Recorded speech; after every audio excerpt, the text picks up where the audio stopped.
Good morning, students. Welcome back to our new session. We finished with SS, the lesson 7. I told you there were 3 emperors, right? So, explain you everything. I explained about 3 emperors, but once again, we'll be having a quick revision about that. So, we start with it. Introduction as I gave you, Gupta age, right? Why is that Gupta age known as the golden age? Because of its political entirety, its power and security, peace as well as, right? So all these were interwoven and it was known as golden age, right? Now comes Gupta emperors. The first emperor was Chandragupta I, and who is the founder of this Gupta age? That you must remember very well. Sri Gupta, right? Sri Gupta was the founder of Gupta dynasty. Now, Ghatotkaч Gupta, he was the son of Sri Gupta, right? You remember, Sri Gupta was the founder of Gupta dynasty. After Ghatotkaч came Chandragupta I. Now, this Chandragupta, he got married to Kumar Devi, and Kumar Devi was the princess of Lachavi tribe. Sorry, it's Lichavi tribe. Okay, he extended the boundaries of Magad by conquering nearby places like Prayagraj and Sakhi. All this I have explained. Now he got a glorious title also. What was the title? Maharaj Adhiraj. That means the king of kings. Right?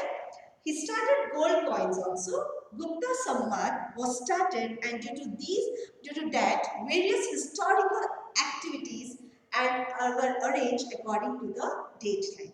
Okay. Now comes Emperor Samudragupta, second emperor, and he was known as Napoleon of India. Why? Because of his bravery. Okay, he was son of Chandragupta I.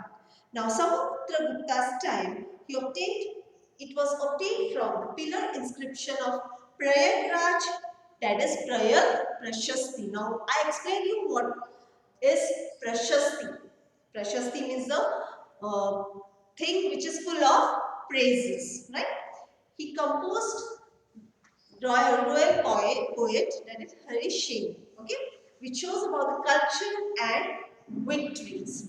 He defeated 12 kings. Now you know, all this I had covered in the previous video. But once again, we are having a quick revision about it.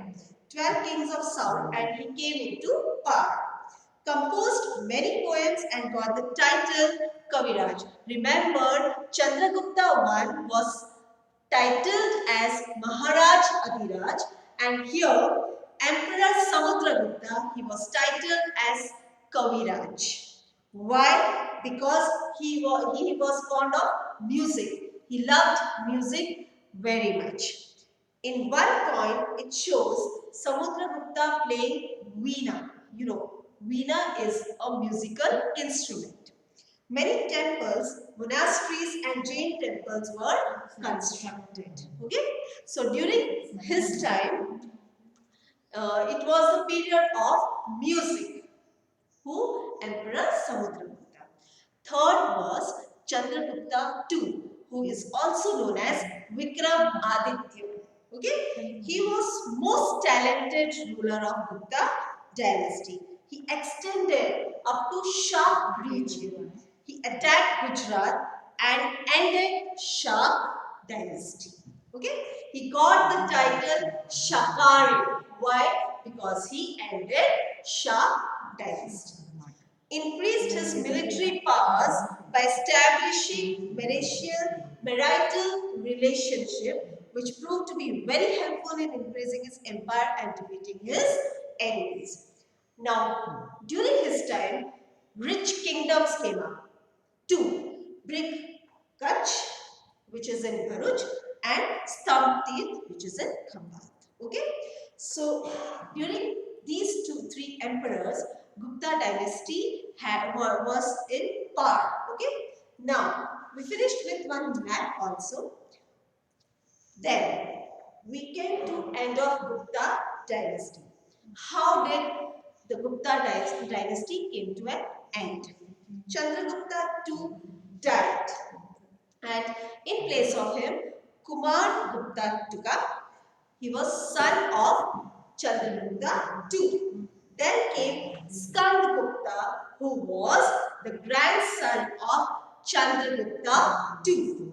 Now, why did it come to an end? Because these three emperors were in power. But Skandagupta, who was the grandson of Chandragupta II, he did not had so much power and he did not withstand the onslaught attacks. So that is why this Gupta dynasty came to an end.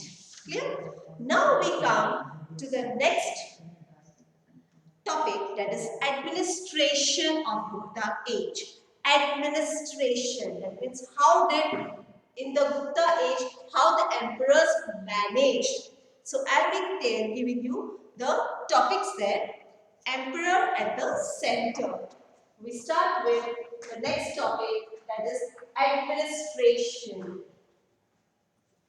Unit 7, Gupta age. And the topic is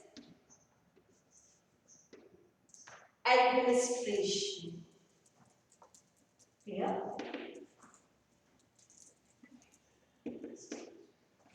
How did this administration begin? And what were the 3 points? Central, provincial and local. Clear? Administration were in 3 points. First is central, then comes provincial. Same goes, if you remember Unit 6, Mauryan dynasty. Same administration was there. Central, then provincial, and the last is local. Clear? So there are 3, central, provincial and local. Now I'll tell you here who is the head appointed, that is the prince. Okay? Now Kumar Atya, I'll just read out once so that you come to understand. We get information about administration during Gupta age from records, smritis and Puranas. Okay? Accordingly, the governing body was divided into 3 sections: central, provincial and local. Clear? Emperor was at the center of Gupta administration. He adopted titles like Maharaj Adhiraj, okay, and Param Bhagwat.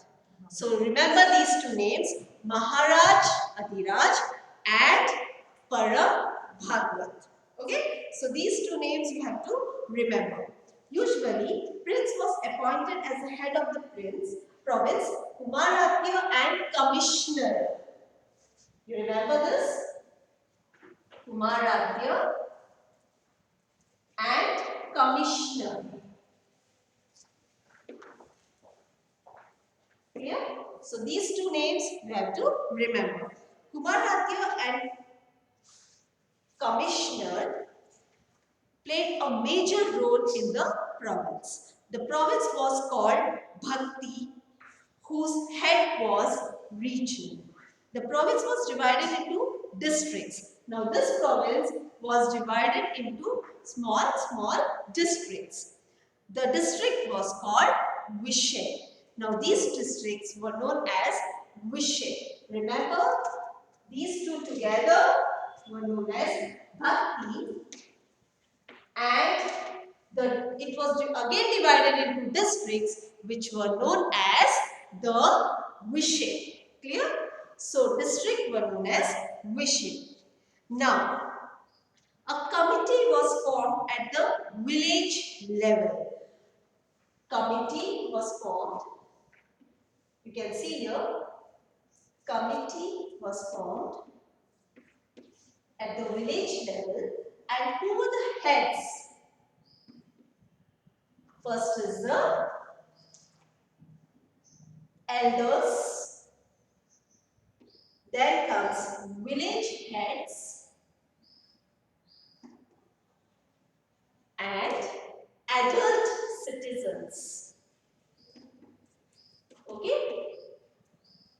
So in this way, the administration worked. Okay. Administration was in three levels: central, provincial and local. Provincial again divided into Kumaratya and Commissioner. Now these two together were known as Bhakti. And remember, it was again divided into three more districts, and these districts were known as Vishay. Again, the committee was made in the village. There were three who played major role: elders, village head and the adult citizens. Clear? Here we come to an end of administration of Gupta age. We will be doing the next topic, that is economic condition. How did economic condition during this age start, and who all were included in that? So we'll be studying with it. In economic times, I'll just write out the topic so that you understand. Next topic is economic condition during Gupta age.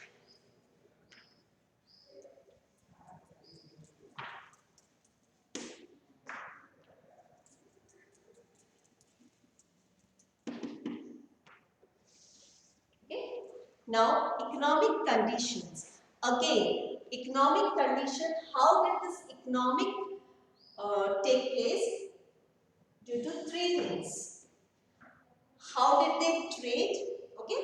So the first thing they did was farming. From this they got money. Okay. Second was internal trade. Okay. And the last was international trade.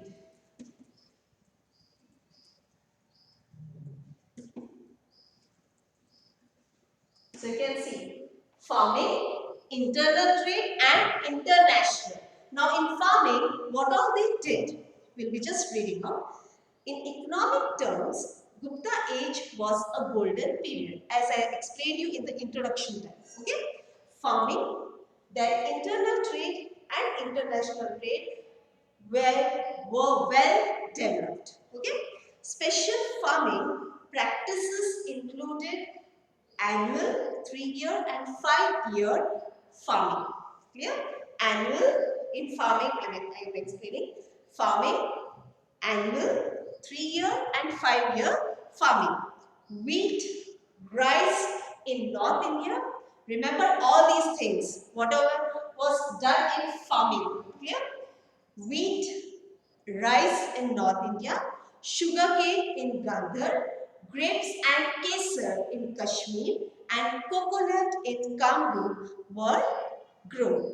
Rice was grown in large quantity in Bengal, cotton in Gujarat, and silk was produced in Bengal. Trade of condiments and spices, silk and cotton had developed in South India. So this was about farming.